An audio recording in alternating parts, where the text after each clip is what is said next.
All right. I had my mic muted. That was me trying to figure out how I can do audio output, my mic output on both Discord and on YouTube. It's because when other people talk, I don't want my mic picking up that video or the audio and playing it, with the loop back feedback. So we'll see. We'll figure it out. I was trying to get my Bluetooth headphones to work so that I can play the Discord audio on my head. Both my big headphones and my Bluetooth headphones are not working, so that's great. Oh, thanks, Paul. Okay, can somebody confirm if YouTube is working? Jesse? Yay. Okay, cool. Hey, Paulie, invited to speak, requested to speak, and then you took it away. I won't force you. Oh, there we go. Okay, invite to speak. Let's see how this works. Being on camera is optional, just FYI, but if you do come on stage, it'll be nice to hear your voice.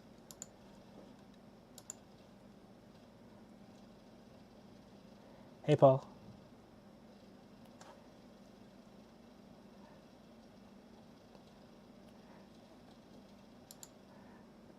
Can you hear me? Yep, I can hear you now. How you doing? Yeah, I was testing YouTube by giving you $1. So Thank you. I appreciate it. So do you wanna be the first person to I talk don't need about to your be on. favorite astrophoto?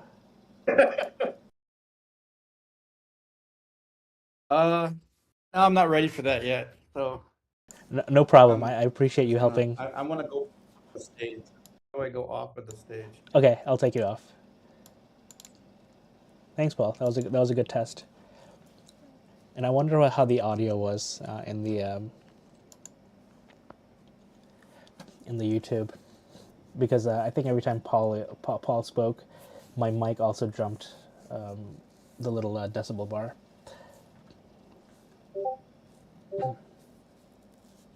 It's hard to pick a favorite of the year. Yep, Astrobits. It was okay on YouTube. Cool, awesome, technology.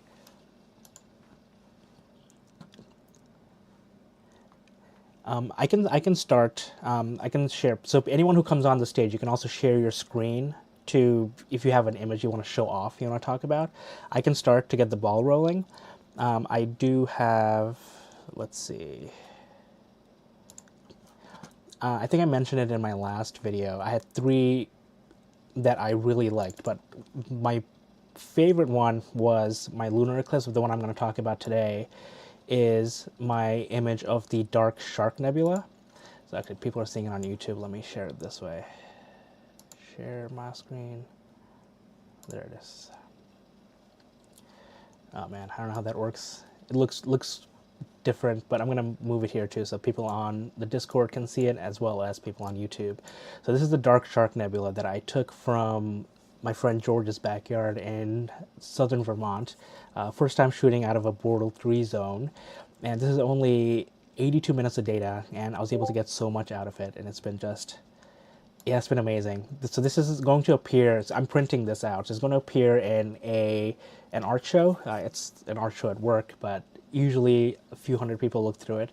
So it'll be printed and on a wall for 5 or 6 weeks in March or April. So I'm looking forward to that.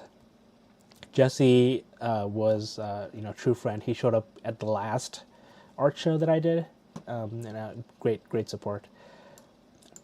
All right, that's all I wanted to say. So I'm going to stop sharing my screen and see if anyone else wants to hop on. If you do, again, you can request to go to the stage. And again, if you don't have to, if you want to share it on Discord and you want me to share it on your behalf, you can do that as well. I can do that as well. No pressure for anyone on this. Hey, autopilot on the YouTubes. There we go. Hey, Mr. Kagol. Niraj. Hey, guys. Hey, how you doing? Hey, man, long time no see. Yeah. Hope to see you at NEAF again. Yeah, I hope to make it again. Can you show your the picture again? I missed it. Oh yeah, sure. The shark nebula. Let's see. So I'll share it on the Discord, and also I'll pull it up here so that people on YouTube can see it. You said that's just like 82 minutes of data? What's that? 82 minutes, yep. Wow. 41 That's really by impressive. 120 seconds.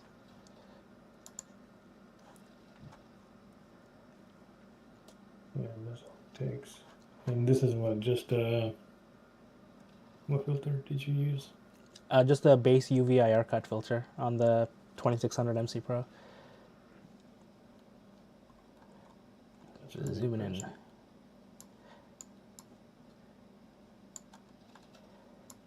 Yeah, I really like that blue giant detail. I mean, that's Yeah, it's the reflection on nebula. that. That's really amazing. Mm-hmm. And this is the one in your calendar. This is one of the too, ones on right? my calendar, correct?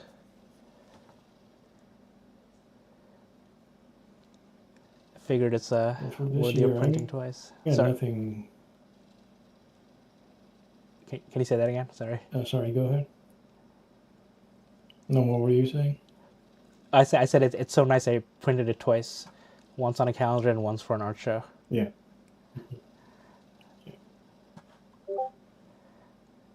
Yeah, what I was gonna say that I don't have much anything for this year.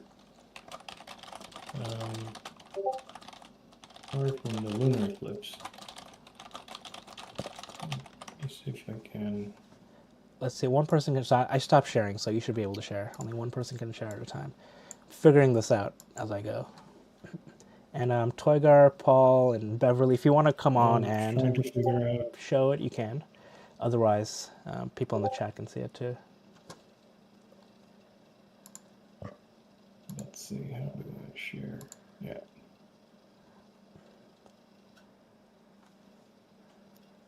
Cool. Oh, very cool. Oh yeah, from Yeah, so this, Pi Day.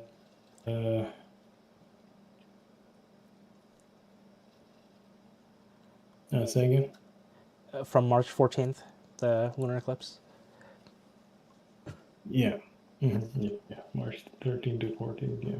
Nice, nice. And I took this using, I think I took this using 2600 MC Pro actually.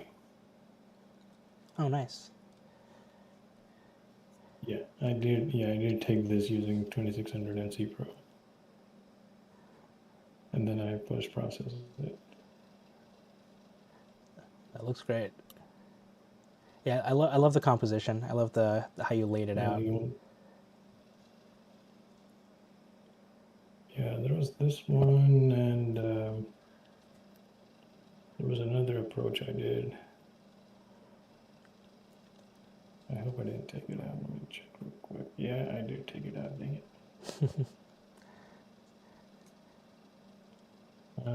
Well, here's another one. Yeah. Oh, nice.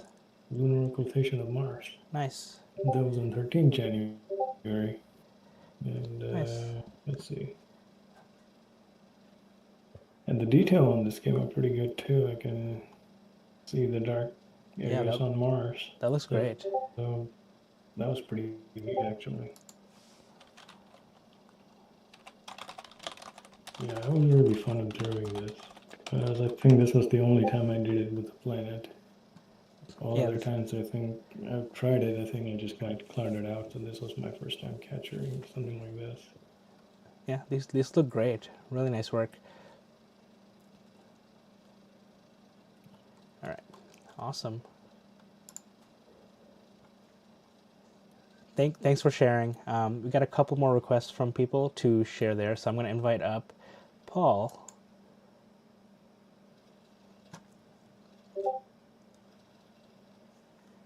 Hey, Paul. I think I stopped sharing my screen. You did, yeah. Thank you. I'll move you back to the audience for now. Can you hear me? Yep, I can hear you.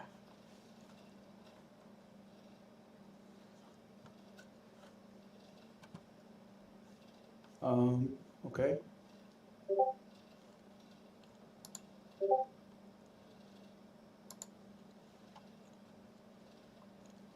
and do video, but it won't let me do it. Anyway,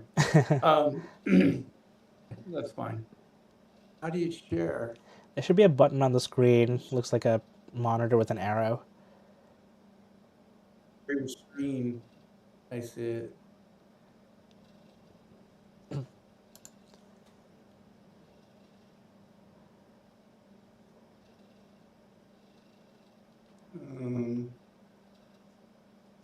I don't want to download the image. I just want to show it. Yeah, I All think if you right, just press well, X, it'll. so- There you go. Is that good? Can you see it? Yeah, that looks great. Yeah. So this one, it was my first light for my 2600 MCR, and it was straight up. It was like just like right above me in the zenith, the meridian, and yeah, I don't remember how much time I got with it, but I was shocked the difference between that and the 585 of just what I could capture with it it just shocked me. I was Yeah, this I is couldn't believe beautiful. what a difference. And so for this, I just took it in the serial. I did the using Eddie Astro um, kind of workflow with the Verilux, and I took it in the Pixin site, and I think um I just maybe did a little bit of curves on it, but not much. So yeah, this is my favorite because it's from the new camera. Yeah, no, this looks amazing. Yeah, I got the blue like I couldn't earlier on my other one. Yeah. That was awful. Now the blue is hard to get. You know, I worked with your data. It took a while to get the blue out, but eventually, I was able to get something. Yeah, frustrating. Yeah, for sure. Anyhow, Thanks for sharing. Yep, All right, Toygar is I'm next. done. Thanks. Movie to the audience, and Toygar is next. Hey, Toygar. Hello, everybody. Hello. Can you guys hear me? Yes. How you doing? Perfect. So, good. I hope everybody's having a good holiday season. So I split my 0 to 2 actually. So post and pre-mono. Some of you guys already know, like I got a mono camera in mid-year basically, and like pre-mono, I would say still the Cygnus loop is my favorite target. Let me try to share my screen. Which screen? Entire screen. Screen number 1. Let's share this one. Right. So if you can see, this is like the PNG version, basically. Yep. That looks beautiful.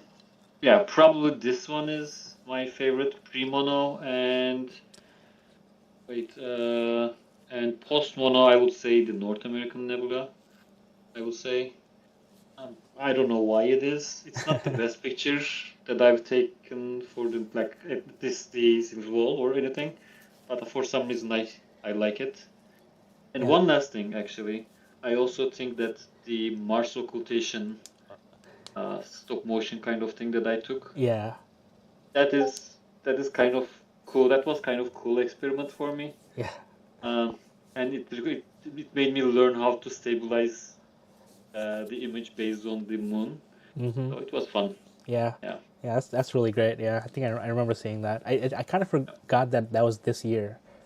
It felt like 3 years ago. Thank you, Willie. Yeah. No, this is great. Yeah, I mean the North American Nebula is amazing. Thank you for sharing. Thank you, guys. Okay, Beverly.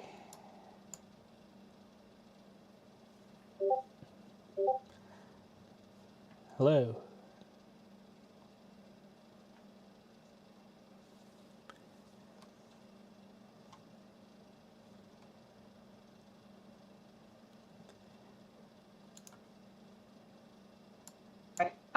Ah, I've been sitting here muted going, why was no one hear me?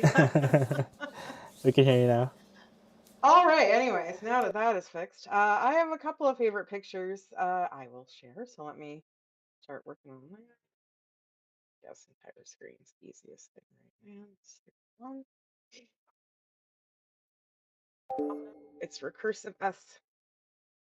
Okay, so this is of course M33, and this is I'd say probably my favorite one this year. Before before I started learning how to do narrowband normalization in PI, that's got like now there's a second favorite. But this one is just regular broadband RGB with just a UV IR cut filter, and this is taken from two different skies, one in Georgia, one up here in Ontario, but they were Bortle 5 and Bortle 4. So, middling. But yeah, this is just over 2 hours. It's not even super long, but I'm really happy with it. Yeah, So this looks beautiful. Like I love I forget the NGC number of that red nebula on the top yeah. right. Like I think it's NGC 2403, but yeah, it Uh-huh. looks this looks amazing. Yeah. Then after I started learning about narrowband normalization, Ooh, yeah. the Cygnus wall, because I mean, I liked my all pink version before. I mean, don't get me wrong, it's still really cool. Mm-hmm. But learning how to tease out some of the oxygen, even though I'm using an OSC camera and a narrowband filter, it's neat knowing it's there, like Yep. it just buried underneath the hydrogen. So that this is something I did just a couple of days ago, as the folks in the server would know. Yeah. And I just love this thing. I keep looking at Yeah. it. Have you shot the rosette yet? I have not. That's definitely one of my next things I'm going to do. Yep. As soon as there are no clouds. We're on Yeah. like almost 2 solid weeks of clouds here, so hopefully sometime soon. Yeah. Fingers crossed. I only had one clear night in the last 2 weeks. Yeah. I got like an hour on Christmas, which actually almost I would have rather had none. It was sort of insulting, really. It was That's when like you need a permanent telescope, so that the hour makes sense. something like that. Oh, anyway, that is all I have to share, although I can talk about anything. Cool. Thank you so much for sharing. There's more topics, so you are more than welcome to come back. I will. We have, Bye-bye. thank you. All right, we have Jesse. Hey, Hello. how you doing? Doing pretty good. What about you? Doing well. I have two to share. Sweet. First one is if it comes up. Ooh. The Blue Horse Head. Yep, so Blue Horsehead Nebula. Probably one of my favorites of the year for sure. I think I want to go back and do a mosaic later on in the year and get the second half of it to crop it and everything, but didn't know what I was doing and came out way better than expected, so no complaints here. Yeah, it looks beautiful. What did I do for editing? I have no idea. So that'll be fun whenever I get back around to it again. It looks really nice, yeah. Is the Crescent.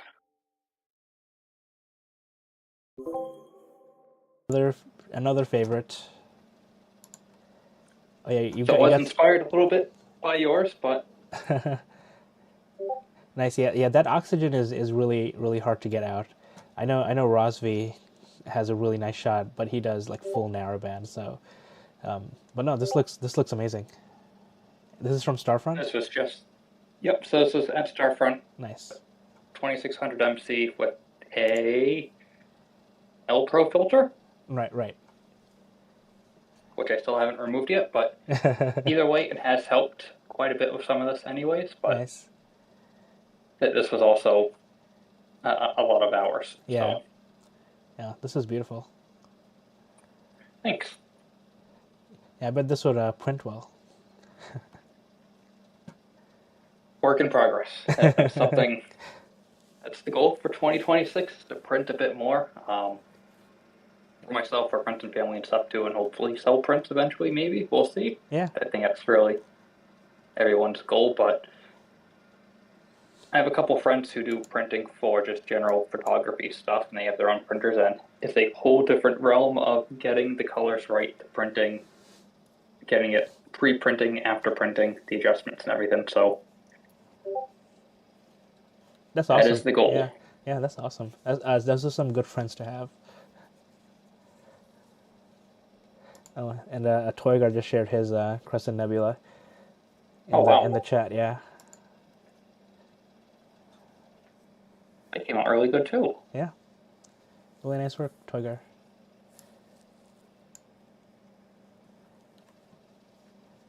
That's awesome. Thanks for sharing. No problem. Let's see. So Astrobits wanted to share, so I'm gonna invite you up.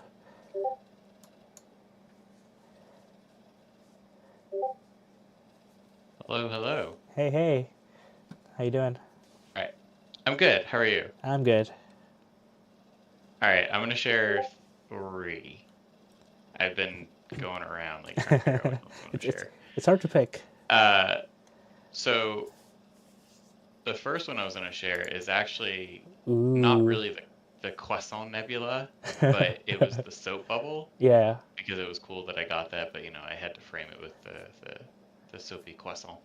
It's beautiful. Yeah, the soap bubble. Yeah, that was from my backyard, so that was pretty cool. Yeah. But this is just hydrogen, oxygen, and then RGB filters with the Newtonian. Yeah, Nice. I think it was just like a night, maybe a night and a half. That's awesome. Yeah. And then my favorite one from the house is my M33 that I got recently. Actually, this isn't the right one, but whatever. I mean, that looks really good. Yeah, I have 2 versions of it, and I shared the wrong one. Largely because I realized after I had processed it that the background had a little extra red, so I pulled the red out. Nice. This one printed does look really cool, but this is HALRGB with a lot of high frequency noise separation to pull out the dust lanes, which was a new skill. Yeah, that's beautiful. And then my final image, or my final favorite from this recent series, is this one I got from Starfront of NGC 1333. So this is using my friend's ASI 2600 with it's a color camera with the Red Cat 71, and just like seeing all the details and the dust is just makes me so happy. So this one's ridiculous. yeah, my friend said he's gonna print this one for me, so awesome. Yeah. Oh man. Pretty excited about that. Yeah. How long was this integration? 24 hours. Oh, nice. Yeah, that helps. It was 10-minute exposures. I tossed out 7 hours worth of satellite trails. Wow, that's crazy. Yeah. But man, yeah, this 10-minute looks exposures amazing. from Starfront. Yeah, and like I also I'll just take another quick second, but like the other stuff that I was able to capture from down there is absurd. It's really making me want to send something down there. Yeah. It's like, this is just a one-shot color camera, and this is like that's insane. 8 hours of data. Yeah, I mean, it makes sense, right? These are all visual targets. That's how they were discovered. Yeah. But it's still crazy to be able to see this. Yeah. It's absurd, the amount of darkness. Can 5-minute subs pull it off? For NGC 1333, yes. I have tried to do it from my Bortle 5 backyard, Uh-huh. and I haven't been super successful, but it just requires more time. Yep. But yeah. Really nice work. And yeah, Toyguard, 10-minute exposures is pretty cool, except right as sunset when there's about 30 satellite trails per image. Yeah, that's right. Yeah. You have a question in the chat. It says, "Can 5-minute subs pull it off?" Yeah, for NGC 1333, Yeah. it could. Yeah. I've never tried 10-minute subs. It's definitely it's definitely a weird thing for Yeah. me coming from like Portal 5 where it's like 5 Yeah. minutes and Yeah. everything's blown out. Yep. Man, But, beautiful. yeah. Thank you for sharing. Yeah. All right. Anyone else want to speak? There's no one else in the queue to talk. But if anyone else wants to talk before we switch topics, that was really great, by the way, everyone. Thank you so much for sharing. And there's a bunch of people watching on YouTube too. If you want to see high-res versions of these images, they're posted on the Discord server. I know the YouTube compression kills some of the quality, but if you want to see it. If there's nobody else, I will pull up the next topic.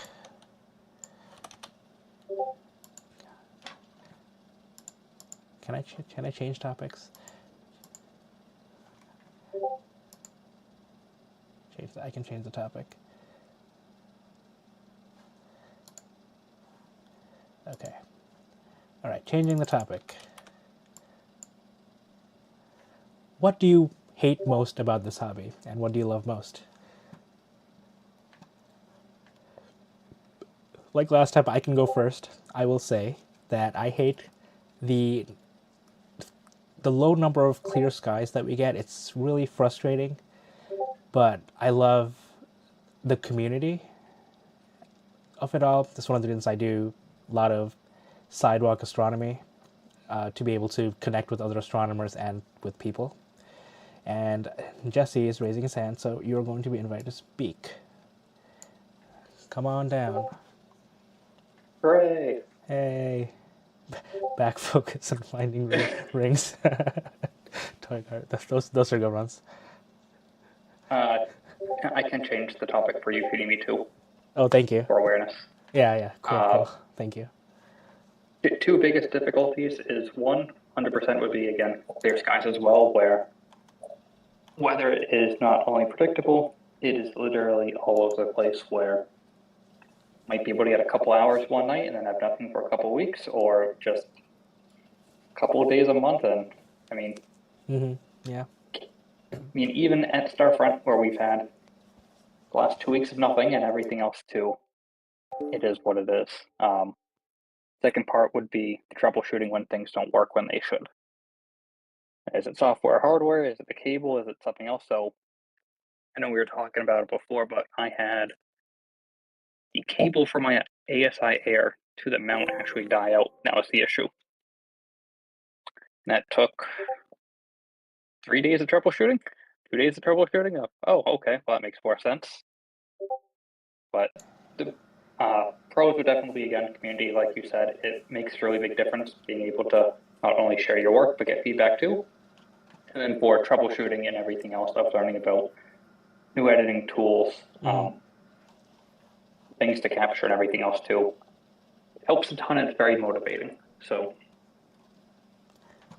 Yeah, it's like so you talked about having like hardware issues, and then Astrowitz's images of from Starfront, and your images from Starfront. It's like two ends of the sword, right? Two edges of the sword. Like one, you want to send something there to take amazing pictures, but then if you have hardware issues, you gotta wait. You can't just go and unplug it. They're pretty good about it, to be honest, and they keep hiring more staff and availability. If they have a new ticket system, and they're like, they'll get back to you within 24 hours period, which is okay. That's pretty reassuring. Yeah. But needing to troubleshoot remotely where you can't physically see the stuff too, and it's like, oh, it's just the cable, and then plug and call it a day. It's Yep. Yeah, that's true. Yeah, the two of you are making me want to send something there. do agree with what Astropet said about half the fun being showing up and setting up outside. I do agree with that too. I think being under the stars, being there with the equipment and everything too, it makes a huge difference. And that's why I have the Sea Star, which I still absolutely love and gets the job done. Nice, easy to do setup, throw it outside, call it a day. Yep. Yep, I agree. Yep. And I'll let someone else go and hog up all the time. All right. I'll call Astrobits up. I'll also say that up to 5 people can be on the stage at once. So if people want to talk together, we can allow that too. I don't want to we're still figuring this out. Hey, Astrobits. Yeah. Okay, so what do I hate the most about this hobby? Maybe the cost of the equipment. Yeah. Because it's pretty expensive, but other than that, being in the wrong hemisphere half the time. Yes. Obviously the clouds, but also sometimes the moon. Yes. Especially because all of our clear days are typically around full moons. Yeah, it's really annoying. Just it's a love-hate relationship with the moon. Yeah. Yeah, those are good lists, good hate lists. What about anything you love? Anything I love? Oh man, I love being a nerd about this and getting to share it all and just being out there. It's fun. Yeah, no, I agree. It's in my last video I mentioned that I'm an introvert except when it comes to astro. Yeah, 100%. Cool. It's like looking at everything and getting perspective on stuff is kind of cool. Yeah, for sure. Yeah. Awesome. All right, I'll invite Polly up as well. And I don't know if other people other than moderators can remove themselves from the stage, but if you want to be removed, yes, you can. You can. There you go. You can remove yourself. I'm gonna do that. I'm gonna stop moving people away. Hey, Paul. Hey, can you hear me? Yep, can hear you. Cool. So, I've been doing this since May. So there was 3 things when I was a kid I wanted to be. One was a nuclear physicist. That didn't happen. The second was a computer person or engineer, scientist. That did happen. And then the other one was astronomer or astrophysicist. And so I've kind of come back to it late in my life. So at least an amateur and had it with the photography. Anyhow, frustrating part is the learning curve is unforgiving, I would say is the word. Yeah. I've heard all these stories from my club. Oh yeah, if you don't forget this and that, I go out to star parties at 2 hours away, and I'm like, oh, I forgot this cable. And it's like, oh man, this stinks. Can I borrow a cable? I hope somebody has this cable. And then and learning all the different gotchas, and I think, oh, I'm gonna watch a ton of YouTube and watch and read a bunch, and this won't happen to me, and they happen to me anyway. So because the way it goes, it's frustrating, but it's good in the sense too. So it's a love-hate thing. Mostly, I don't think if it wasn't, this is what I love. I don't think if it wasn't for this channel and the Discord specifically, I think I would have probably lost a little interest by frustration. But that hasn't happened yet, and yeah. And I appreciate every single person on here. The community is so helpful and so wonderful. I'm gonna make it my goal to make sure you never lose interest. You said you don't do goals. Did I say goal? I meant it'll be my. Okay, you got me. I have no other word for it. It's gonna be my mission.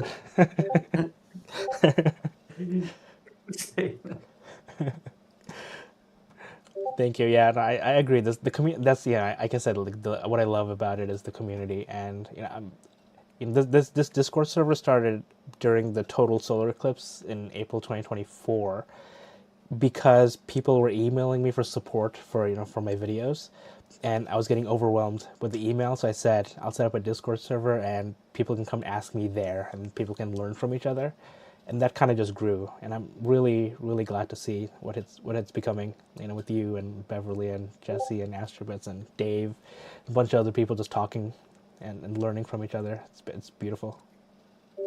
I like that we can also talk about life and not just astrophotography all the time. It's kind of a mix, but it always comes back, which is kind of a nice little community. Yeah.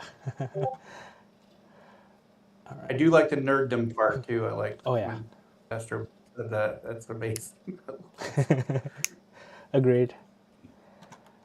All right. Thank you. All right. We have one more speaker, Mr. Kagol, to speak. Hey, can you hear me? Yep, can hear you. Yeah, I was just gonna say I love everything about astronomy. I mean, that's why we do this. I started back when I was, what, 10 or 11 when I did this, so up until a couple of years ago, I think it was, what, 2018, 2019? Up until then, I was basically doing visual astronomy. And around 2018, 19, that's when I started doing astrophotography. And the difficult part, I would say, and what I don't like about it at that time was that I was looking for answers and I wasn't quite getting them. Like, I wasn't getting the good pointers. Mm-hmm. And it was quite a long time before I found out about cloudy nights. And I'm surprised that I didn't even find out about it early on. But that would have helped a lot at that time. Yeah, that's a good point. Like we have like so many people trying to share information on astronomy, but even then, it gets lost, and people don't know how to find it, or it's not spread, it's not communicated well enough, I would say. Yeah. But yeah, that's cool. Thank you. Anyone else want to come on and share? I'm leaving the two of you on the stage unless you want to leave by yourselves, or there's more requests than space.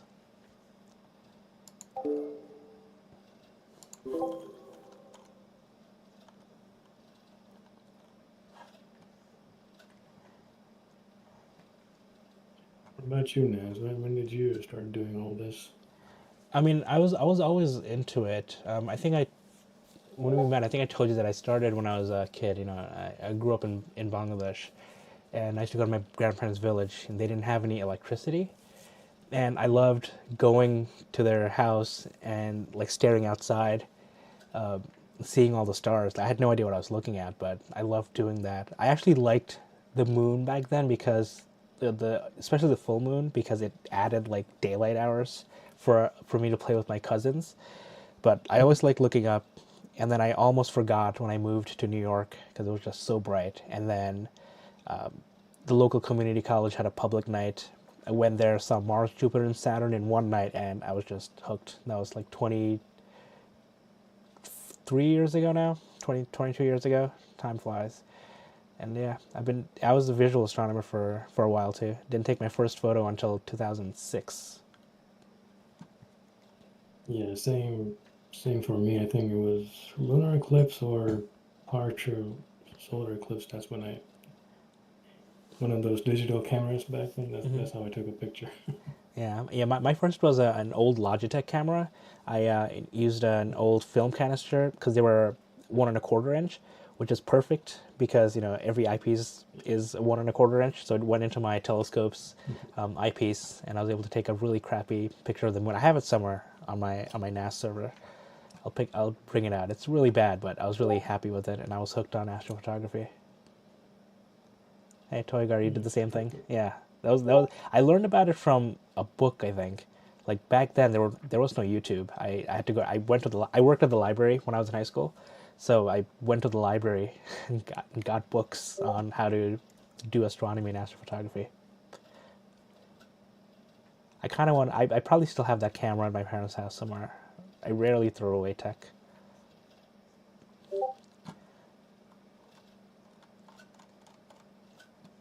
COVID hobby, yeah. A lot of people got into this hobby during COVID. I started making videos on this channel again during COVID. I started this channel, if you look, I think in 2011 or 2012, and I didn't do anything for the longest time until COVID. When I was in 6th grade, a teacher who also ran the planetarium, that was also a big thing. Right. Showed me a camp, Saturn, for the first time, and I was dumbstruck. And when I go to the star parties now and show the kids the pictures or the people looking through the big Dobbs, seeing what I saw when I was a kid, it also makes me something I really love about the hobby as well. That's awesome. Yeah. We all need somebody to nudge us in that direction, like Astrobitz's grandfather. All right, this was a good topic. I think I'll switch it to the next one if no one else wants to come on and join.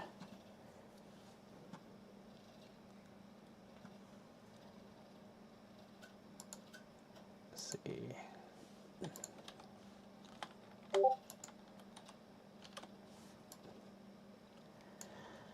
All right, the next topic is what gear. Oh, hey, Paul, I see you. What gear do you use? It can be for imaging or visual. And what gear do you want next? Ooh, I see an ASCAR V and a C-Star S50.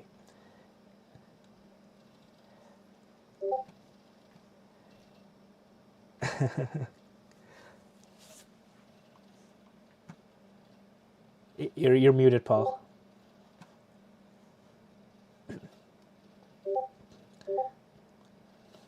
There's the Space Cat in the background, but I haven't tried it yet.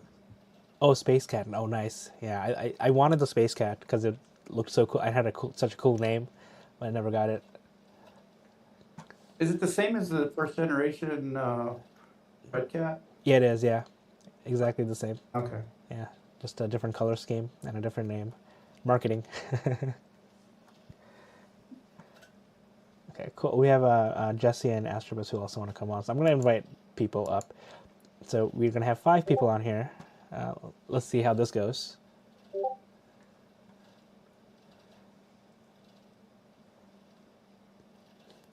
All the people. All the people, yeah. And we're out of room, so if anyone else wants to come on, I'm going to have to move somebody to the audience. Just FYI. Jesse, you want to go My first? better half would agree that I have too many equipment pieces. Can you ever have too many? If you don't use them all, yes. Oh, man. I think my wife is watching the stream. I don't want to say anything about the number of equipment I have. You don't want to get in trouble. No, we have a rule where if I get anything new, I have to give something away, or sell something, which I may or may not have been doing. Are you watching? You've totally been doing it. I've totally been doing it. Yes. Yes. Thank you. If you can't say it, we can go say it for you. Thank you. No, she's amazing. She's so supportive. But I think she made the rule for my own benefit because I don't have room in the house anymore. You can't see like that way ever in my videos, but it's just packed with stuff.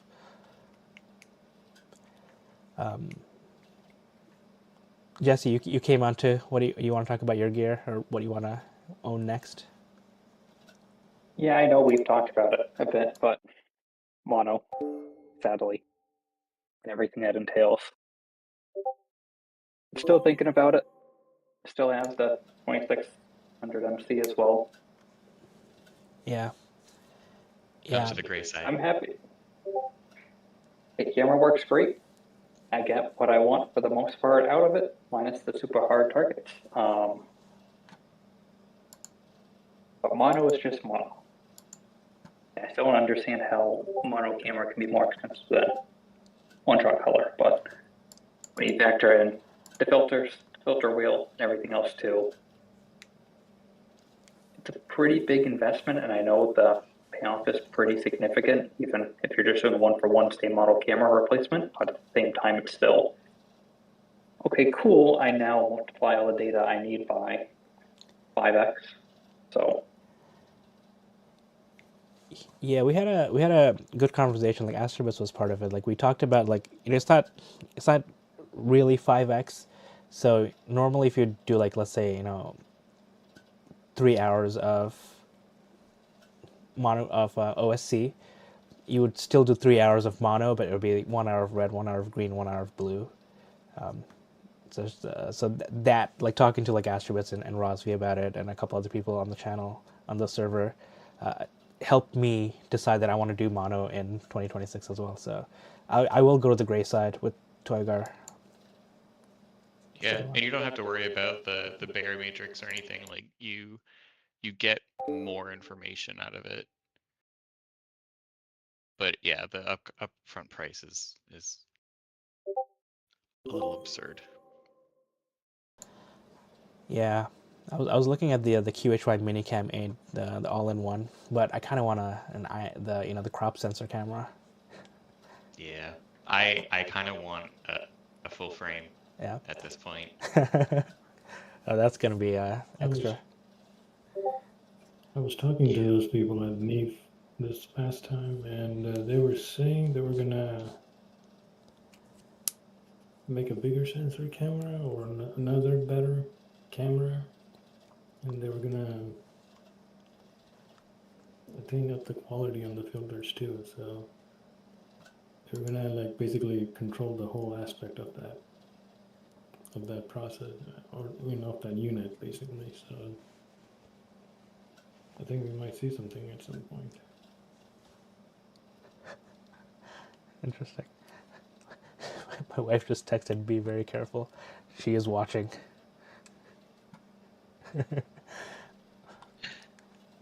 Anyways, yeah, I don't have stuff anymore. Hey, Toygar and Beverly wants to speak too. I'm gonna invite them up. I'll drop. Hey, I'm completely like I completely agree with all of you at the same time, all everything everywhere at the same time. Well, I don't know. So after I started using mono, I can clearly see the advantage of using mono. It is much clear. Like you gather so much detail. It is, yes, I mean 100%. But also downside is like the extended hours of imaging, imaging, never-ending imaging. It is when you have very scarce source, a resource of like clear skies here in at Northeast is like is a very big limiting factor, and I sometimes honestly it's a like I sometimes switch to color too, OSC still, when I don't have too much time, and I can foresee that I will not have enough time to gather all the channels, all the like LRGB or SHO like in for the target that I'm aiming at. And also, mono is expensive. It's like OSC, you get the camera, you get a few filters, and you're all set, right? But with mono, you have to invest in more like appropriate filter wheels and like possibly an OIG, which makes things easier, obviously, and like thinking about focusing all the time or like it is more demanding, obviously, but it is much more fun. But it is more demanding. So sometimes, if I'm feeling lazy, I stay with OSC. Um, it's I don't know. I mean, I think Astrobits got in my like my head and just okay. He like when we met at the clubhouse in Massachusetts. that gave me, okay, I will give it a try. So I'm trying. I'm learning, by the way. It's learning curve is definitely something. So yeah, That's great. Everybody blame it's Astrobits. not a fault. It's not a fault, Astrobit. It's just like good influence, let's say. Yeah. Yeah, it helps that he's really cool, you know. That helps.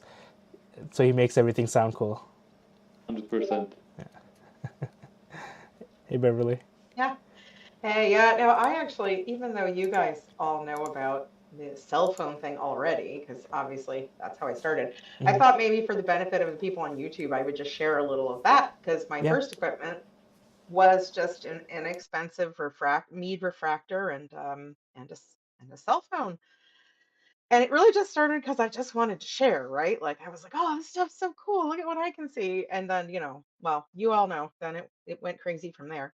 But yeah, like I actually got a lot out of my cell phone. So if anybody's listening who's concerned about the expense or is nervous they won't really want to figure it out, like there's a lot you can do with a phone camera. I mean, it's never going to look as good as getting an Astro cam, but anybody's free if they're on the Discord here to ask me questions about it. I did a presentation, again, as you guys here on the Discord all saw, about how to do smartphone astrophotography. Always happy to share that. So anybody who comes on here, welcome to hit me up about it. Yeah, like yeah, I've seen your images. You can rival some Astrocams. So Low end ones, maybe, but thank you. yeah, no, I'll actually I think I have the link to your presentation. I'll share it as a post on YouTube as well. So Yeah, sure, that's fine. yeah, cool, awesome. Oh yeah, my birthday netting spikes. Yeah, my very I forgot about that. Yeah. We all as a server probably for 2 months tried to figure out why I had star spikes when I had a refractor. And I was like, I don't know, man. I don't know. But I had pigeon netting on my balcony there, and it didn't even occur to me. Of course it's going to create star spikes. And that's why they always looked fuzzy, because as my mount would move, then the netting didn't move. So it created these weird fuzzy star spikes. Anyways, we figured that out after way too long. That's great. Yeah, and Toiger suggested a good phone astrophotography sub channel. I like that idea, so I'll do that. We can bring in some people, and I'll add Beverly as a moderator. Cool, thank you. I think I saw. Oh, Paul, you want to talk? Sorry, I missed your request.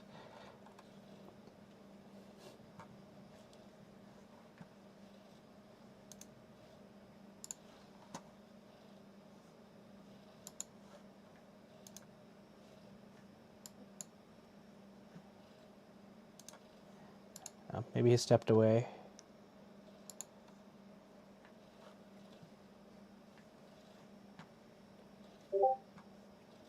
Oh, did you want to talk, Paul? I saw a request to talk.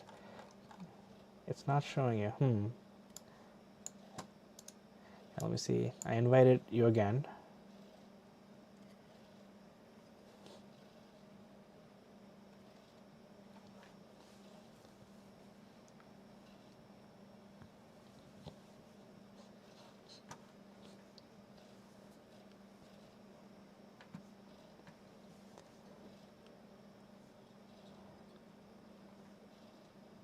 All right. I guess he will reconnect. Otto from YouTube said he owns an Ascar 71F, a 585 MC Air, AM3 mount, and a ZW tripod. That's a good one. Oh, hey, Paul. I see you.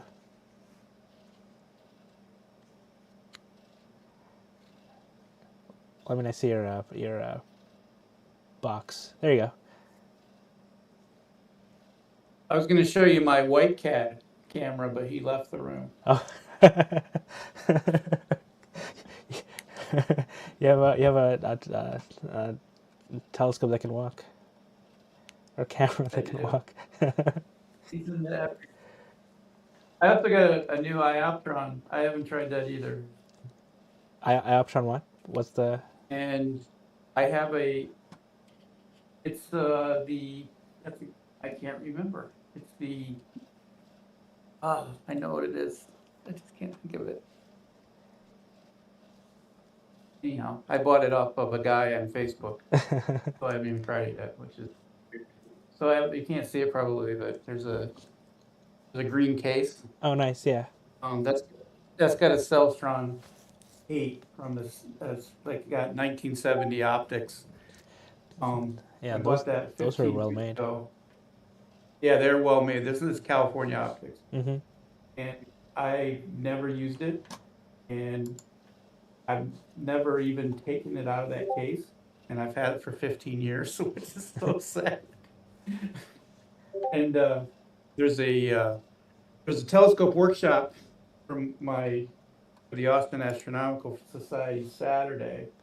I told my wife I'm going to haul that thing down there and try to see if it's something worth trying to salvage. Yeah. It looks good. I did open it and look at it. I've looked at it, but I haven't taken it out. But yeah, that's something I have that I want to do some maybe planetary stuff if I can get it up and running. Mm-hmm. Yeah. Yeah. Planets will look great through that. Yeah. Awesome. That's a good collection. The only thing I have on my desk is the SV Bony disappearing. The 435 or 545, which is the 45 millimeter wide field, and camera lens, 14 millimeter. But right now, I'm really liking my Ascar 91F, which is a 91 millimeter f6.7, and they're coming out with a reducer, so I'm looking forward to that for nebula season. Cool. Thanks to everyone for sharing. Sorry, say that again. When's nebula season? Nebula season is it's what we usually call when we can see like Cygnus, like when Cygnus starts to rise, because like with it, all the nebula in that region also start to rise. So right now it's galaxy season. So like all the galaxies are starting to rise. So we have M81, M82, M51, M101. They're all in the sky now, and all the nebulas are they're setting earlier and earlier. All the popular summertime nebulas are. We have Orion and Horsehead that are rising, and then we have Milky Way season, which I also like, which is like between May and September, I would say. Yeah, that's when I first started. I remember I was out in Arizona, and it was like a Bortle 3, and like you could really see it. Anyway. Yeah. Awesome. All right. Anyone else want to talk about gear? Because if not, I have another topic. What I've done with my stuff is I ended up getting the 8-inch Newtonian nice. the Celestron, in the beginning, and then it gave me about 1,000 millimeter focal length. So that was pretty deep, but it was still wide enough. And then I realized I should go wider field, and then I got the views that I needed, and then I realized I need to go further down, further deeper. So I ended up getting a RC, which is about 1,600 millimeter. Nice. So that really helps with the galaxies or any small nebulae. And I couldn't go further. I was thinking about getting the Smith Cassegrain, but the weather at my place is not good enough to, help with the data ultimately. So I had to give up on that, and I settled on the RC scope. Oh, nice. Yeah. I remember you telling me about how the atmosphere is where you live, Tennessee, right? Yeah. I think Paul was just showing us a mount, Ioptron. Oh, was it I remember you talking about it in the Discord. Can't recall.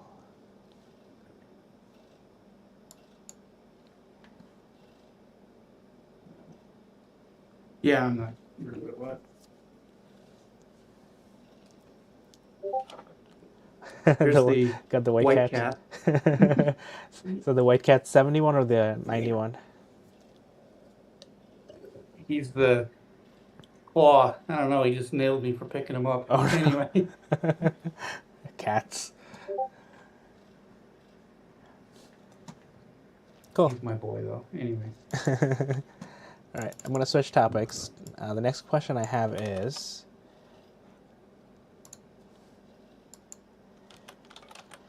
what's your number one target in 2026? I know we talked about goals, and I don't have one.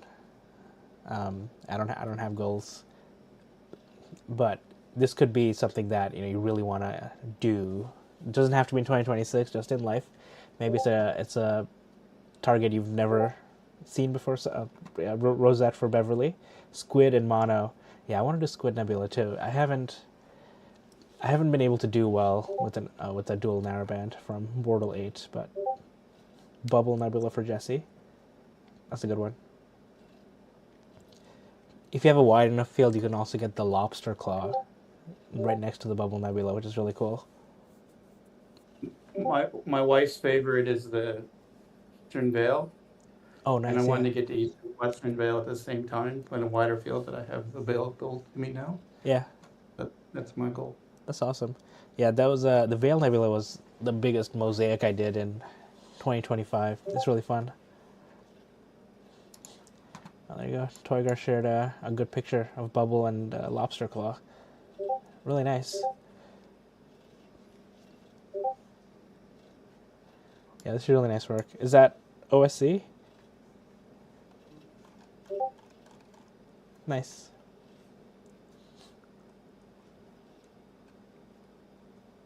Oh yeah, yeah. And Astrobus wants to do a mosaic of Cygnus region with the Newtonian. I want to do that too, but not with the Newtonian, with a refractor.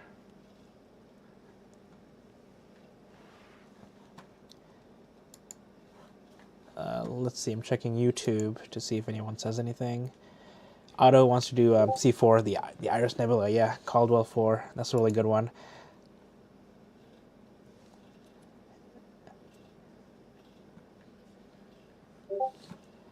More reasonable goals. M82 in H alpha. Yep. The eyes H alpha. What's the eyes? Is that the owl? No, the owl doesn't have much H alpha. Come on down.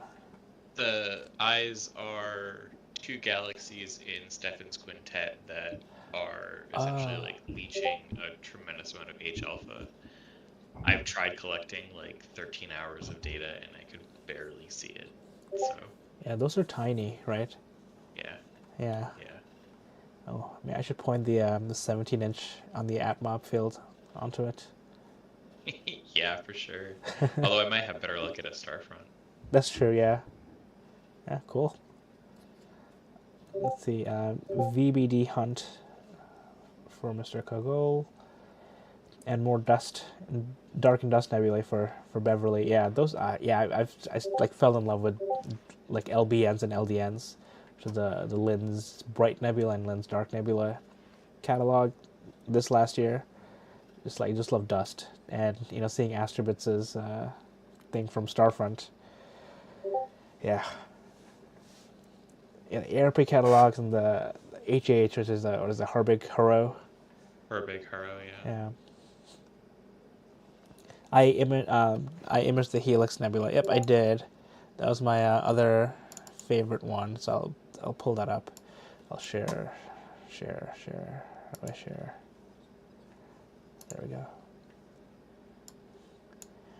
Yeah. So yeah, no, the Helix Nebula is so low. Like I've been after it for years, and I finally got it from my friend's yard in Vermont. Only up for 90 minutes, and I had only 72 minutes. You can see from the processing that I didn't have the best flats, but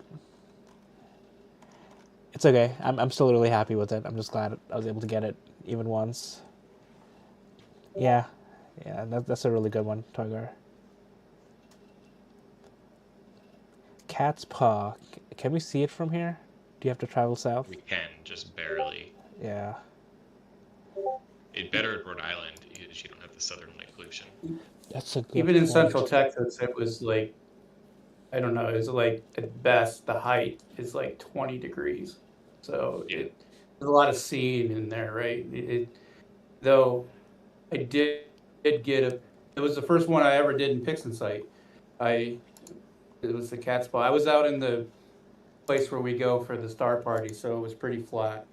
There's nothing really around, so I got the ability to get that low horizon shot, but it's a really tough one, even in Texas. I got a little bit of cat's paw when I was in Utah on the Sea Star. Yeah, I got mine using the Sea Star. I can find it, I'll share it. Nice. I've never seen it.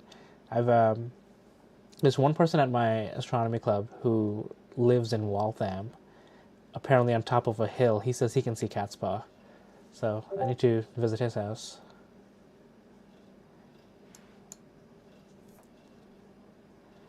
Ooh, the Veil Nebula. That's a really good one, Paul. That looks great. I Yeah, wonder that's if I could see favorite. cat's paw with the Mom telescope, the 25-inch. Yes. I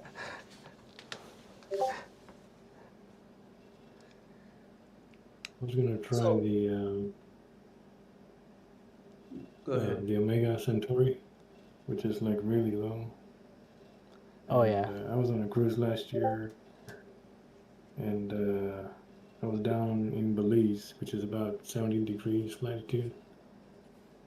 So I was hoping to get a picture of it from my cruise ship, but it was just too windy to try and get a picture of it. But that was like the most southern object I tried to get, at least when I went down there. That's awesome. Yeah, that's one I want to do. There's somebody from my astronomy club who went to, I think, Australia or New Zealand, and shot the Omega Centauri. Mm. I'm I was seeing just lots talking of to my videos. Sorry, I go was ahead. just talking to my New Zealand today, and they said that they were shooting the Magellan Cloud, and I'm like, we don't get that. I was jelly a little bit. Yeah, I know. We need to like flip the Earth for like a season. Well, they were jealous of my Andromeda, since they Yeah. said it was so low on their horizon, they could Yeah. barely see it. They said it didn't much opportunity. I guess that proves that the Earth is round. Yeah. I posted my tripod nebula, and Yeah. when I was a kid, there was a Star Trek episode where there was the antimatter universe and the matter universe, Mhm. and when the guys met, they flashed the tripod nebula up on the screen. And I always thought that I didn't know that was a real thing until recently. I was like, "That's real." That's So, real.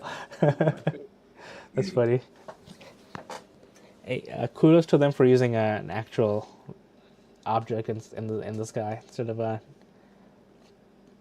throwing something out Yeah. in MS Paint or something. Yeah, I'm seeing some really nice images. I'm looking at your cat's paw, Paul. That's amazing. Well, this is me trying to process it. I'll post this now. Yeah, that looks great. And then 3i No, Atlas this- from Astrobits. Oh yeah, I love the processed one too. Looks like a cat's paw.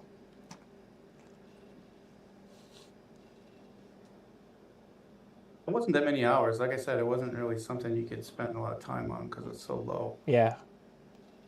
Yeah, the Very thing says 16 minutes, right. which is great. Yeah. Cool. Loving the conversation. Anyone else wants to hop on to talk about what you want to target in 2026? Because I have 2 more topics left.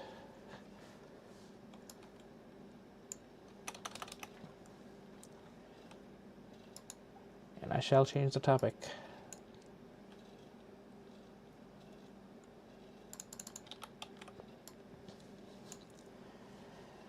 All right. What's one lesson that you learned this year?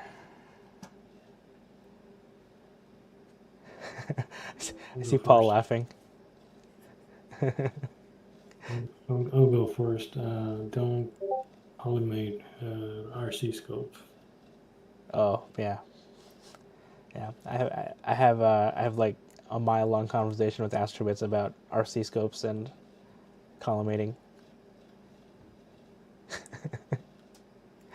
That's the one important lesson I learned this year. What's an RC scope? A Ritchie Chrétien. It's a Oh, type Richie. of yeah. Okay. Yeah, I know what that is. I know. Well, Astrobits wants an RC scope, but not anymore. Hey, Beverly. Hello. I like spikes too. I kind of miss them. Sorry, I was just reading Mr. Bitt's comment. Yeah. Yeah, I mean, I think the biggest thing I learned this year, obviously tons of technical knowledge, tons of it.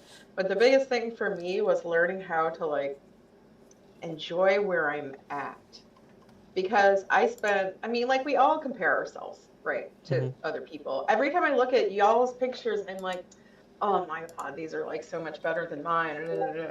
But I kind of really started moving beyond it and started looking at it as something to aspire to, but also like keeping it chill so I don't get mad or frustrated and decide, oh, screw this. So it was really kind of finding that balance of not worrying too much about what I don't have and enjoying what I do have. Because whatever phase you're in is the phase you're in, and there's value and validity to all of them. Like, none of us are going to be the James Webb, except the James Webb, and that's okay. I like that lesson. Yeah, that's a good one to abide by. I think. I Not easy, not easy. it's not. Yeah, and I'm just thinking like I definitely have a hard time with it. It's I go ahead. agree. Yeah. Yeah. Yeah, it's really hard not to go on Astrobits and look at how other people have processed their image of whatever you're imaging.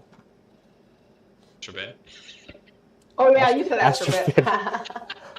Astrobit. I mean, I'm flattered. Yeah, no, Yeah. it's definitely. I have a folder with all of my images in it, and I scroll through it at least once or twice a week, and it's very cool to see like where I was 2 years ago when I started, and how I've improved. And I do use Astrobin to like look at how other people process things, but then I'm like, well, let me try it this way or let me try it that way. Yeah. It's just fun. I like learning. Yeah. Yeah. I like going there and looking at how much integration time people have. Yeah. And then that way I feel better about myself. Like, I got close enough for 3 hours versus your 35. Yep. Hey, Jesse. This will be a side tangent, but I swear it's all related. So with normal and non-astrophotography, it's very easy to get in that same rut of wanting to compare yourself to others, comparing your work to others, looking at either small photographers, really big famous ones, Nat Geo, et cetera, and there's a happy medium between learning from others and inspiration and looking at work and going from there and creating your own art. And then with your editing and everything else, making your own style, which comes with a lot of years of work and practice. And when you translate all that over to Astro, it becomes a little bit more difficult because we're all shooting the same targets at the end of the day. Where if you're going for like landscape stuff, you have more deviations per se. But a lot of that technique comes down to still the capturing, the editing, how you see it. And it's okay to look at others. It's okay to look at someone who has a $50,000 setup or whatever else, but it's also good to say, okay, cool. What's someone doing for C-Star? How does that differ from me? What is their editing process looking like compared to mine? And sometimes you can still take a lot away from that too. Yeah, totally agree. Yeah. I actually started well, from Full Metal Jacket, but the Marine Creed, I actually sort of started turning it into my astrophotography thing, which is this is a picture of the Orion Nebula. There are many like it, but this one is mine. And honestly, it fits though. Oh, I'm glad it wasn't. This is my rifle. This is my gun. But anyway, I just watched it on the plane 2 days ago. That's so funny. You brought that up. I literally just watched that. Yeah, and Astrobus shared something. My that, big thing is go ahead. I learned to be more methodical and more organized, and to make sure I don't leave the house with all my equipment I need. That's burned me not once but twice. um, so yeah, one time I left the spacers behind. That was bad. And then another time, like I said, said earlier, I left the cable. But you can forget things that are even worse. But even if it's in my backyard, if I forgot to do something and I go to look at what I set out at night, went to sleep, came back, and like, oh my God, I forgot to do this. So it's taught me to be methodical and thorough, attention to detail. Not that I didn't have those with other things, but Yeah. I learned that you have to have that with this.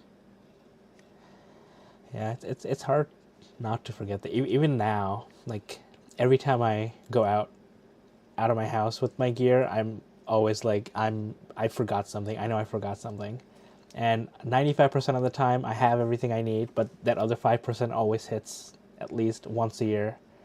It was earlier last year. I went to a star party, and I took 0 eyepieces. So, but I had my C star, so all I had was my C star, and no one else had any spare eyepieces, so everyone just looked at an iPad screen.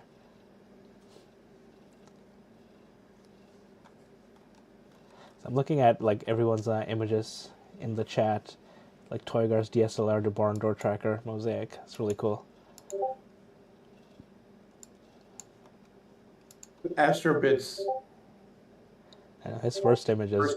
Yeah. His 2025 image, it literally made my mouth drop. I'm like, oh my God. Yeah. Yeah. Astro's first image is like better than my last image. Thank you. Yeah. Definitely better than the one I put up earlier.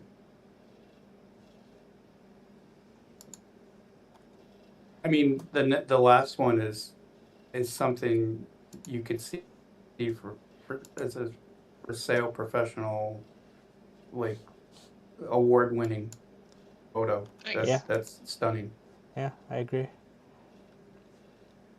Submitted to magazines. It still didn't get top pick on Astrovan. They're so picky. I'm so salty about that. I will say, I have I forget which dark nebula. It's like LBN 437 or something. I've 15 minutes on it, and I intentionally overcooked it, and it almost got top pick nomination. It was 1 vote off. Yep. And then my Gecko nebula, which I worked hard on, have few hours of integration, no votes. I don't understand how it works. Me neither. Overcook it.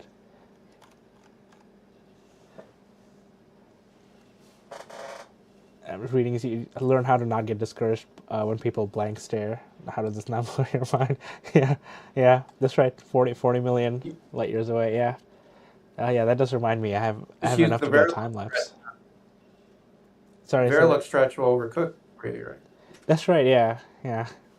It's it works most of the time. Sometimes it doesn't. I still like GHS, generalized hyperbolic stretch, because I get so much more control, I think. It could be that I'm not used to Verilux.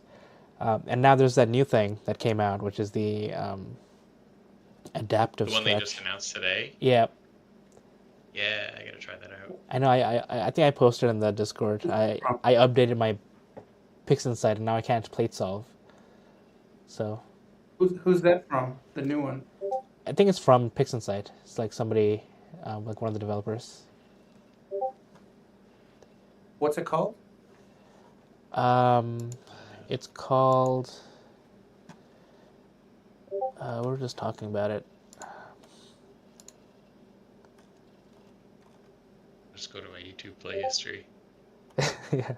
I probably have the tab open. Multi-scale adaptive stretch. You mean That's it. what's it called again? Multi-scale adaptive stretch. Oh yeah, I did see that. They put it out on their YouTube channel today. Okay, Yeah. so that's new. It looks pretty cool. I thought that was something that was already in, so I didn't know it was new. Yeah. Yeah, like it That's got sad. pushed I in watched this the whole afternoon. video and still didn't know what you guys were talking about. Yeah, I want to spend some time on it, Who but I here have only to fix wa- my like who plate solving. who doom scrolls astrophotography videos all day on YouTube? I am too, so I have to. It's better than the alternative. I have to make sure when I Yeah. watch YouTube with my True. son that I use not this account, use another one, because otherwise it'll just be like toy trucks. I need my astrophotography history.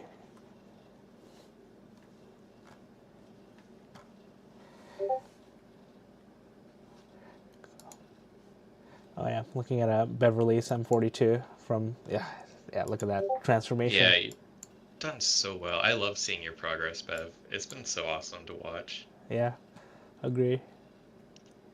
Tear of joy. She's all grown up. It just makes me feel inferior, but I'm selfish.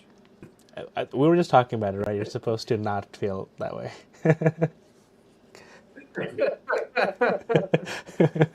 Human. Oh, I feel the same. Great.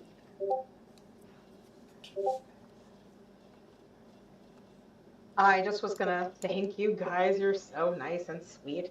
But also, like I learned more from you guys than anybody, like Naz, Toygar, Astrobits, and people probably who aren't even talking anymore on the server. I don't know. But like the encouragement and kindness and the environment where nobody is looked down on, and people are always encouraged to learn is really cool. Naz has built a very cool community here.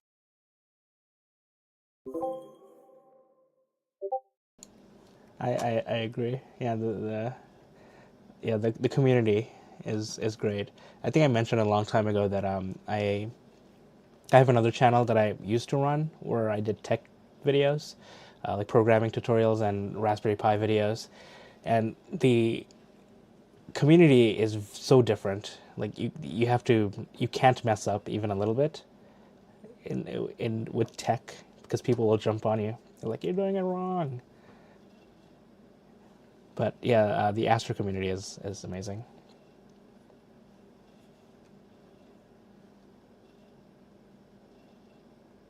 You do get some pretty funny comments, though. You do. I was reading one earlier. I don't want to talk about it here, but I'll post it on the Discord. It's always fun. I have started. I do get flat earthers commenting every once in a while, and someone told me I need to delete those comments because otherwise more flat earthers show up. So I have been doing that. Oh, they were real? They are real. Yeah. I mean, the flat earthers or the flat earth? No, the flat earthers. They were really flat earthers. They were trolling you. I think so. I had one show up on my live stream a long time ago. I let him stay for way too long before I had to ban him. I thought he was just messing around at first, and then he was serious. I have run into so many people who are like, "Oh, your pictures are just CGI," and I'm like, "Well, then what were the pictures from before we had computer graphics? Like, I mean, what was it then? Matte paintings?" Anyways, there are a shockingly large number of people who either are flat earthers and space truthers, or they're saying that they are to be trolls. I really want to believe they don't actually believe it, but I guess there must be some people who believe it. Oh yeah, for sure. I believe it's a. I think there's grifters who take advantage of them. I think that there's the real For people sure. who do believe it, who are being taken advantage of, and I think there's trolls who just think it's funny.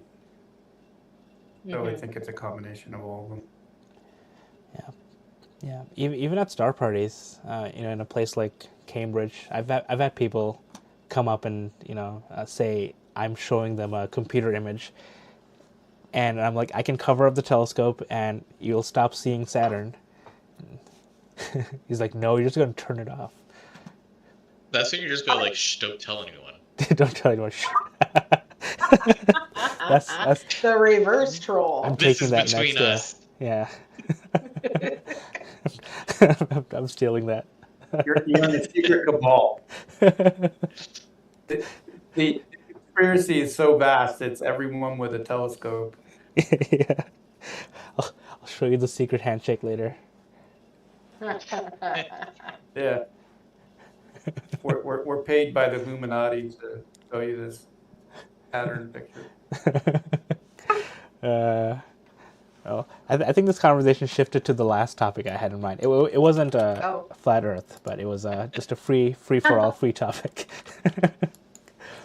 So I just changed it to free topic, talk anything. So we've been going for about 90 minutes. This has been amazing. Thanks to everyone who joined. I have one more people who want to join. Jesse, I'm going to move you to the audience, but Beverly left. Okay, so. Jesse left too. All right, we have room. Ooh, Toygar. Ooh, what is that? Oh, the EA. That's cool. What is that? Cool. Are you trying to make something like the what is it? The Pegasus Sky Eye round screen ESP? That's really cool. Nice. What is the board you're using? What is that? It's it's ESP32. Okay. Yeah, I use those at work. Nice. Are you doing free RTOS with it?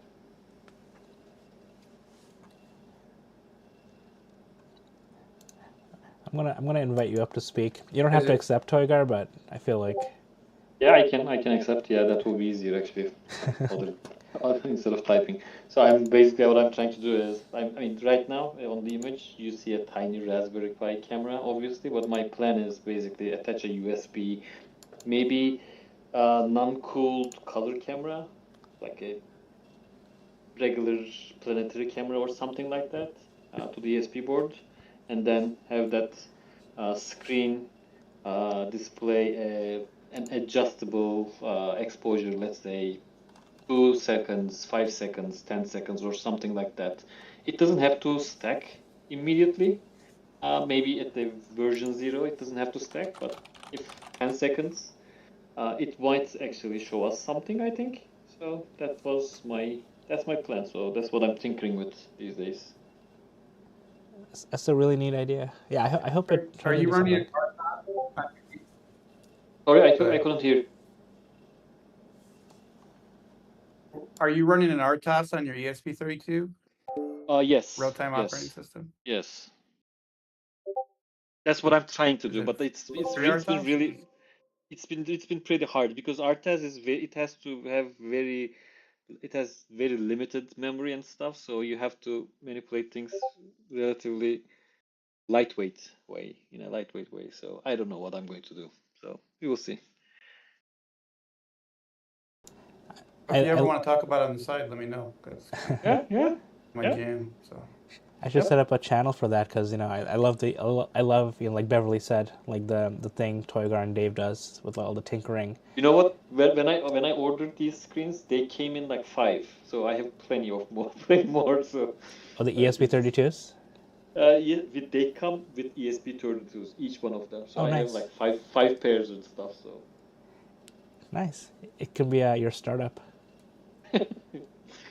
I will charge probably like $2 or something. I don't like the high prices of Astro stuff anyway, so it might be a charity thing.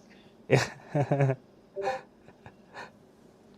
there's a I learned that learned like 3 days ago that the Sky Eye, the Pegasus Astro Sky Eye, uses an IMX523 sensor, and yeah, and it does EAA and save all the frames, which is interesting.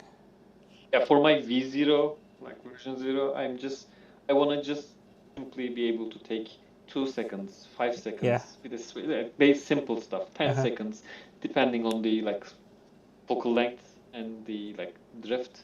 Yeah, something like that. I don't know. I like afterwards. Just kind of you can mesh them together, have 5 Yeah, I saw stacking that. in parallel. We're full of ideas here. I had a DIY idea that I just never could think of how to actually do it, would be to have kind of a cheaper, not a real observatory kind of tent-like kind of fabric thing that would like, it would only come up around it, around your gear if there was rain, and you easily can detect if there's rain. And then it would be able to come up like that. I don't know how the heck you would do that. You should talk to Dave because he I was talking to a has an mechanical umbrella engineer about that it. like a rain detecting umbrella that he already invented. Did he really? Yeah. Huh, I didn't know that. That's interesting. I Yeah. think all you need is a rain sensor. Yeah, the like, wind. and then Yeah. probably like some motors and some wires, like steel wires or something, to pull the sheet over, the tarp over. Maybe, I don't know. That's how you would do it. It's just, it's always,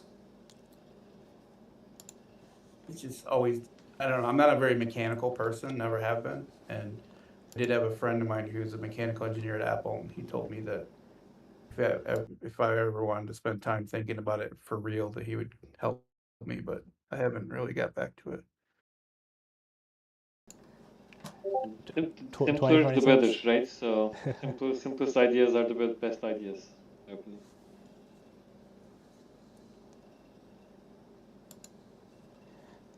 Look at that Or I Astrobus could with just the not go idea to bed. THP sensor. Yep. Oh yeah. But don't they have sensors on observatories for when it rains? Backyard observatories? Yeah. Probably. Yeah, there are things that you can buy know that they are do, right? pre-built, but you can also make your own. Oh yeah, I mean you can make anything. Yeah. Matter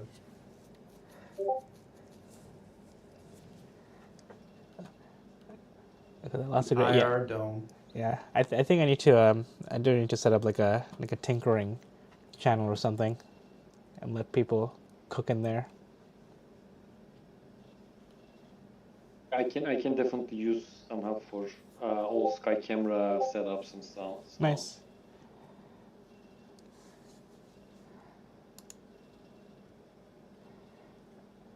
Oh, Beverly has somebody who can make an observatory up there. Yeah. We don't have a private yard either. That's my goal in life. I know I don't have goals, but I have that goal. I have an extremely small one, but I do have one. But unfortunately, I also have an HOA, and I'd have to see how much I could get away with. I think they could do it, like a shed looking one. Instead of an HOA, I have kids, so I cannot build anything in the middle of the yard, and my tree line is horrible. Like both north and south, west and east good, north and south not much. Yeah, you could get away with that, right? Just just get things that are rising and setting in the north. That's exactly what I'm like generally targeting. Like maybe northeast, starting northeast, and just circling around the tree line, all the way to west, like northwest kind of thing. I don't know. Yeah. Yeah. I don't get any southern objects in my backyard. The house is completely in the way. Yeah, when I need anything like on the southern sky, I generally go to the nearby park, where I get harassed by the police every time. The neighborhood don't I, like you know, suspicious people with beards and stuff. And I'm like originally from Middle East, right? So they immediately the police come. oh boy, oh Immediately they man, come. But they now at this stage they know me. So like because they see me every now and then. They know me. They drive by. They wave at me and then just drive away. Oh boy. so the park for my playing community is literally I mean, literally the house in front of me, right in back of it. And I thought about going over there because I'd have to be able to see full around, but the cops is the one thing I was worried about. I was like, man, they're just gonna be what is this guy doing with a telescope pointing somewhere all around all these houses, you know. Yeah, that's But how how it started for me. So, but then first night one police like officer, and the next night another police. So then I think I spent all the police officers that I look like looking in our area. Now now they know me basically. that's good. I'm sure it'd be okay after a while. Yeah. But it is still suspicious because like it's like I don't know, it is 15 degrees Fahrenheit outside. It like snow ankle high, and there is a like dark looking person in the darkness of a park in a like soccer field or football field for European friends. So like it looks suspicious. I mean I understand. Yeah, yeah. I generally turn it off, like turn everything off altogether. Yeah, so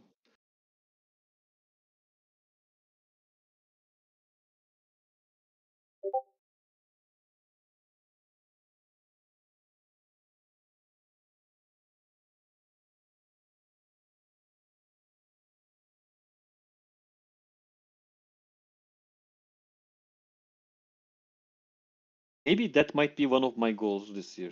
Use the clubhouse more often.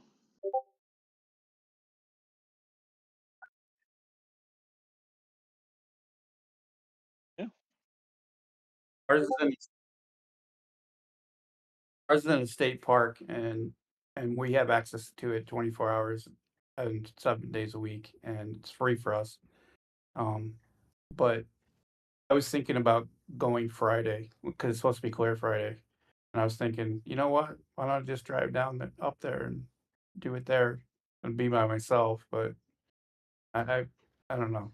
It's just it's a big commitment because it's an hour and a half from here.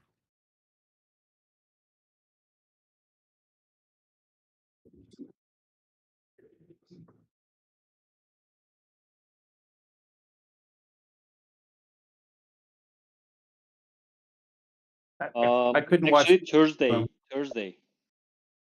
Yeah, it might be a little windy, but Thursday, it might be a bit windy and cold, but Thursday night seems promising.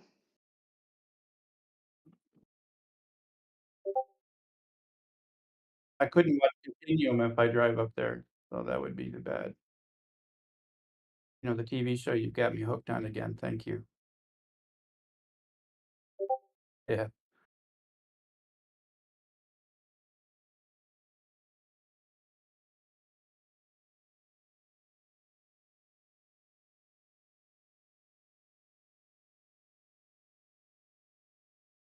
According to according to my phone, it's clear right now outside till 12:30. So I'm not doing it. I'll have to haul that out there. 12:30 it goes away. So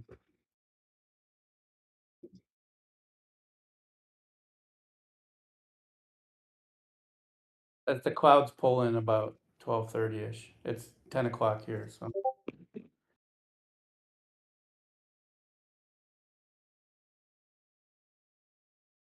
I sacrifice.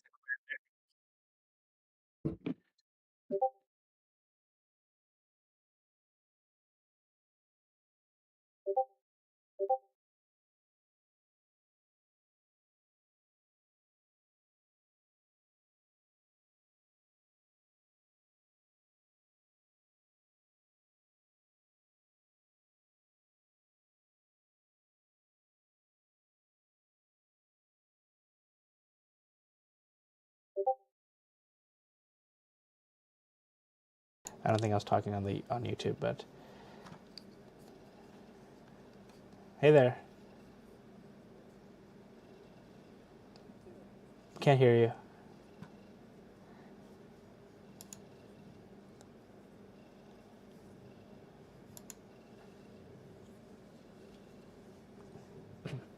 Test 1, 2.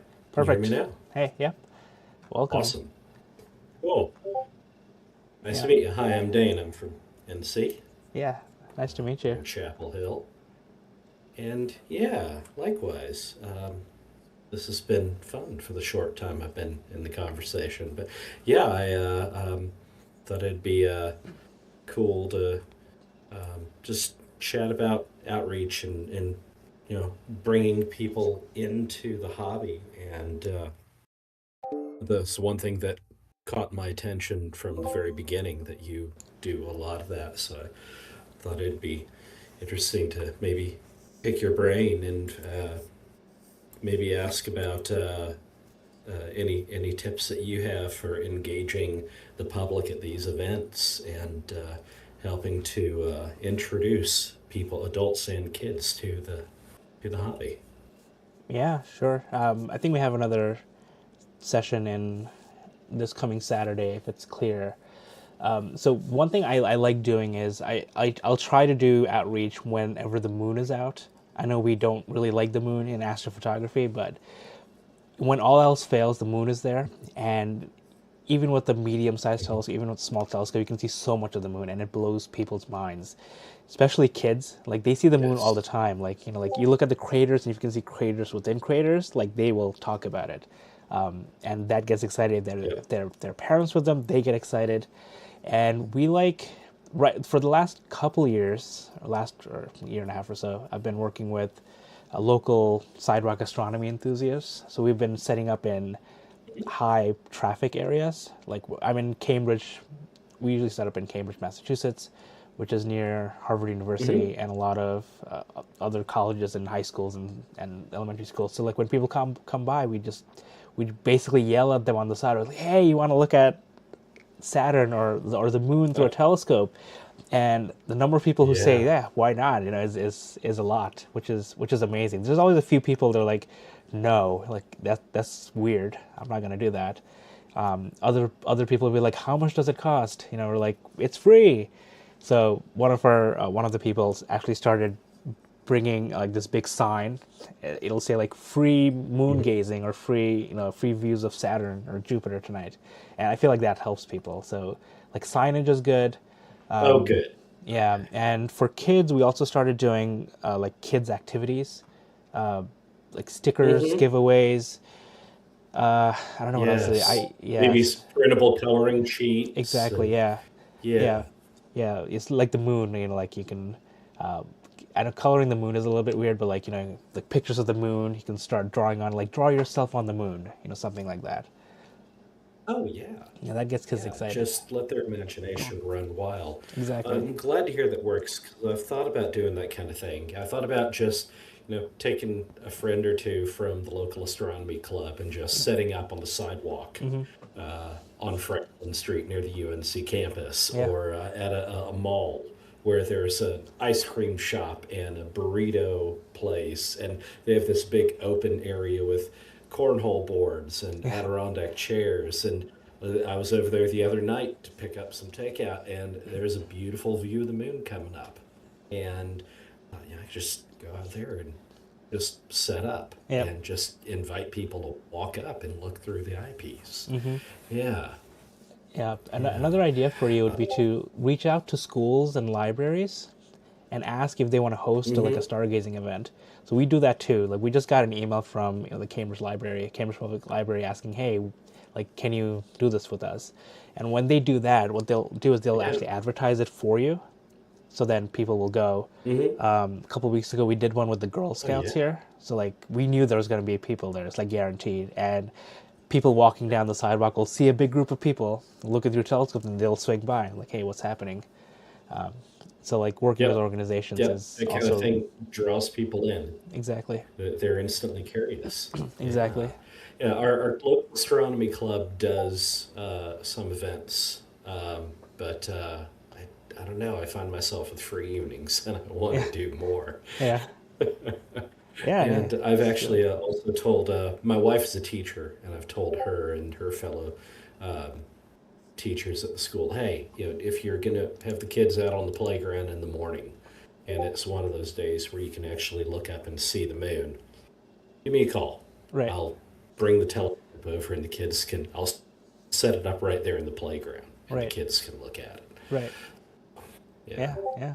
Do you a separate, like, a small eyepiece set that you use just for outreach? Like, like for example, I've got a beater guitar that I'll take for like on camping trips, and it's not the end of the world if something happens to it. Do you have a separate like a setup, a rig that you'll use for those public events that are maybe a little bit higher risk than going to an event with like the Astronomy Club, where everyone knows how to handle the gear and they might be a little safer? Yeah, it's always a risk. So I always use, not always, I'll say 80% of the time I'll use zoom eyepieces, especially when we're doing solar system gazing, is because people are always like, can you zoom in a little bit more? And the zoom eyepieces, although their quality isn't going to be as good as a static focal length eyepiece, most people of the public, they're not going to know the difference. They're not going to care. And for me, it's convenient. I can just twist it and then refocus it, and we're zoomed in. I find that really convenient. I have 3 zoom eyepieces that I take with me. I'll usually use one, and then I have 2 for other volunteers if they need it. And I've been using my Nexstar 6 SE, my 6-inch SCT in these events, in these outreach activities for 14 years now. It is a risk. People have almost dropped it. I'd be like, look through it, don't touch it. But kids, they're like, I don't know what to do. I'm just going to grab onto it. It's a risk. Yeah, but grab onto the focuser. Exactly, and I do my best to educate them like how to handle it before they get to the thing, but I also try and stick close to my gear. It's a little bit harder when I have multiple setups. Sometimes I'll do like 2 or even 3 telescopes. Ever since I got the C-Star, it's been a little bit easier because I'll set that up on the side and then I have an iPad on my hand saying, "Hey, you can't look to the C-Star, but you can look at my iPad." And I'll do like deep sky imaging. They're like they're never going to see nebula through a 6-inch SCT in the middle of Cambridge. Right. But give it 20 minutes and you'll see it on an iPad screen, which is always good. Oh yeah. I appreciate the reviews for the zoom eyepieces. That's one thing I don't have in my case yet. Over the course of the past year, I've been kind of cobbling together a setup, and I think I've done a pretty good job of doing that on a budget. But the zoom eyepiece is definitely something that is on my radar. I haven't been able to sort through some of the options and pull the trigger on one in particular. The review you did on the 2 Svibony zoom eyepieces was helpful. Good. But you also mentioned that your Celestron is a go-to. That's been like an old reliable one for you for years. Yeah, 14 years and I've now. seen those all. Yeah, so just gotta pick one and go for it. Yeah, I really like my Celestron. It's because when I started doing outreach and I was starting to get into astrophotography, if you take the rubber ring off, it has M42 threads. So you can get like a T-ring for a camera and screw on a camera. It was super interesting. Okay. Yeah, because after every outreach session, I would just screw on a camera and take some photos. Oh, that's awesome. Okay. All right. Well, I'm going to definitely take the advice in the reviews and go from there and hopefully add something soon. Yeah, and feel free to reach out, if you have any more questions. Will do. Thank you. I appreciate that. Yeah, I love this. I've done outreach in other aspects for years, like with local conservation organizations, leading hikes and talking about history and geology and botany, and visual astronomy is a newer hobby for me in the past year, and I've been able to dive in head first. And Nice. And I found that outreach in this hobby is just so exciting. It is, yeah. And I love that The reactions. my kids are getting into it also. Yeah. Oh, yeah. Our the local club did an event at a preschool a few weeks ago. It's like 34-year-olds and their parents. Yeah. And it was just bonkers, but it was so much fun. Yeah. That's awesome. Yeah, I love my son is 2.5 loved now. it. He's like anytime he can look through a telescope, Cool. he's really excited about it. Yeah. Yeah. Oh, I figured out a trick at the preschool event for the little kids to help them not grab the scope. I had a little step stool next to it, and I helped them up onto the step stool. I said, "Okay, put your hands on your knees and lean forward and look through there." Ah, I And like if that. their hands are on their knees, they can't touch the That's focuser. I really So like I that. said, Yeah. you're going to have to lean in, so you want to be steady. I don't want you to fall. So put both your hands right there and then just use your eyes. Have your mom and dad ever told you, look but don't touch? That's how it'll work. Yeah. And they go for it. They just kind of put their hands on their knees and lean in, and piece of cake. I love that. Yeah, I'm gonna use that with adults too, because there are adults who will not listen. Yes. Hands on your knees or on your head. And a folding step stool, has been a huge help Awesome. for the short ones. Yeah. Fold that and just pack it right in the top of the tote. Yep. I love that idea. Thank you. Yeah. Of course. Yeah. Awesome. So I'll open it up to anyone else who wants to come on, but we've been on the stream for 2 hours, which is great. We went through all the topics that I had written, and thank you for coming on to talk about outreach. We did briefly talk a little bit about outreach, about the stuff I've done, but this was a great conversation, great tips. I should do this more often. Thanks, Paul. Yeah, I should. Great.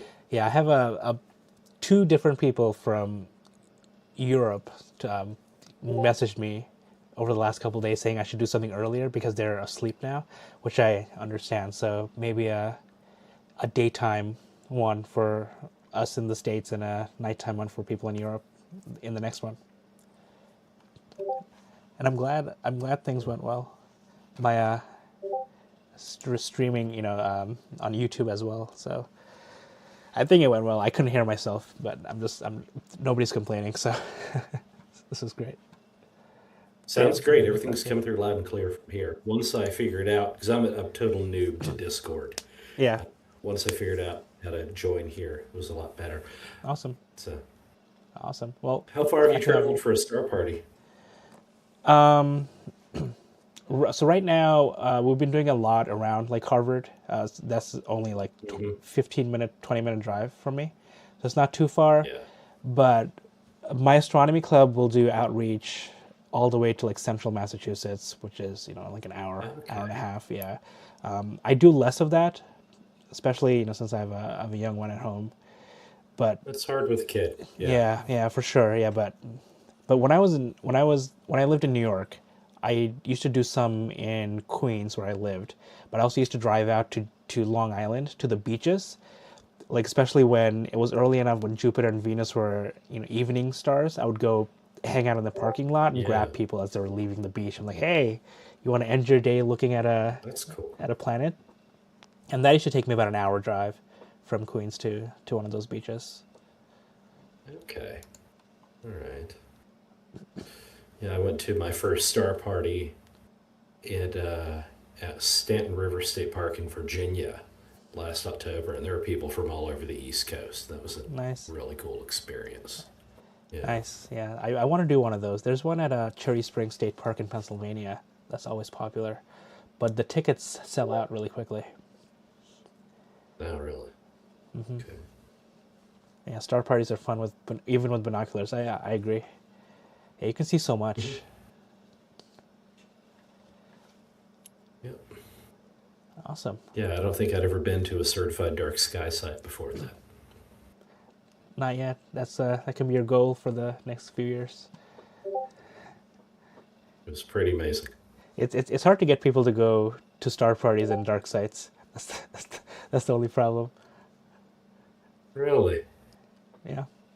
Yeah, like we have like my astronomy club's clubhouse is in a Bortle 5 zone, but it's in the middle of nowhere. We can't really ask people to go there. We started thinking about doing like ticketed events, like free tickets, but like that way people can reserve time and we'll know exactly how many people will be there.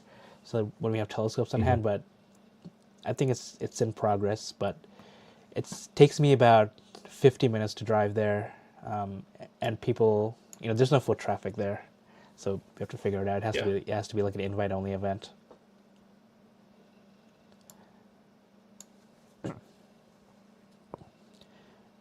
Ooh, another topic for tinkering: binocular parallelograms. Yeah, I need one for I have a 25 by 100 binoculars that I need to use. I don't have a mount for. Pennsyltucky, Potters County in deep. Oh, that's cool. You grew up in Bortle 2 zone. I grew up in Bortle 100 in New York City. I'm just looking at the chat. Yeah. Okay, cool. All right, this was a great conversation. It is 10:59 p.m. Eastern Time. Just a huge thanks to everyone who joined the conversations on here and on YouTube. This was fun. I will do more now that I know people like it. But yeah, thanks everyone. Happy New Year. 2025 is over. Hopefully 2026 is better. I have hope. 2025 set the bar pretty low. We'll see it. Yep, I'll be happy with 2012. See Go how back. it goes.